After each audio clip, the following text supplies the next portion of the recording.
Before I got here, I thought for a long time that the way out of the labyrinth was to pretend that it did not exist, to build a small, self-sufficient world in a black corner of the endless maze, and to pretend that I was not lost, but home. But that only led to a lonely life accompanied only by the last words of the already dead. So I came here looking for a great perhaps, for real friends, and a more than minor life.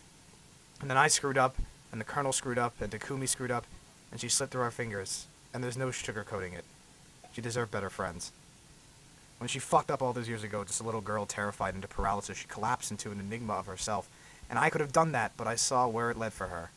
So I still believe in the great perhaps, and I can believe in it in spite of having lost her. Because I will forget her.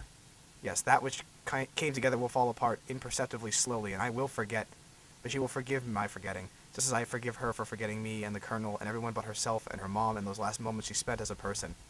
I know not that she forgives me for being dumb and scared and doing the dumb and scared thing. I know she forgives me just as her mother forgives her. And here's how I know. I thought at first that she was just dead, just darkness, just a body being eaten by bugs. I thought about her a lot like that, as someone's meal. What was her? Green eyes, half a smirk, the soft curves of her legs would soon be nothing, just the bones I never saw. I thought about the slow process of becoming bone, and then fossil, and then coal, that will, in millions of years, be mined by humans of the future, and how they would heat their homes with her, and then she would be smoke billowing out of a smokestack, coating the atmosphere. I still think that. Sometimes. Think that maybe the afterlife is just something we made up to ease the pain of loss, to make our time in Labyrinth bearable. Maybe she was just matter, and matter gets recycled. But ultimately, I do not believe that she was only matter. The best of her must be recycled too. I believe now that we are greater than the sum of our parts. If you take Alaska's genetic code and you add her life experiences and the relationships she had with people, and then you take the size and shape of her body, you do not get her. There is something else entirely. There is a part of her greater than the sum of her knowable parts, and that part has to go somewhere, because it cannot be destroyed.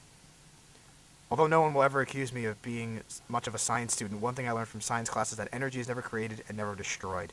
And if Alaska took her own life, that is the hope I wish I could have given her. Forgetting her mother, failing her mother and her friends and herself. Those are awful things, but she did not need to fold into herself and self-destruct. Those awful things are survivable because we are as indestructible as we believe ourselves to be. When adults say teenagers think they are invincible with that sly, stupid smile on their faces, they don't know how right they are. We need never be hopeless, because we can never be irreparably broken. We think that we are invincible because we are. We cannot be born and we cannot die. Like all energy, we can only change shapes and sizes and manifestations. They forget that when they get old. They get scared of losing and failing. But that part of us greater than the sum of our parts cannot begin and cannot end, and so it cannot fail. So I know she forgives me just as I forgive her. Thomas Edison's last words were, "It's very beautiful over there."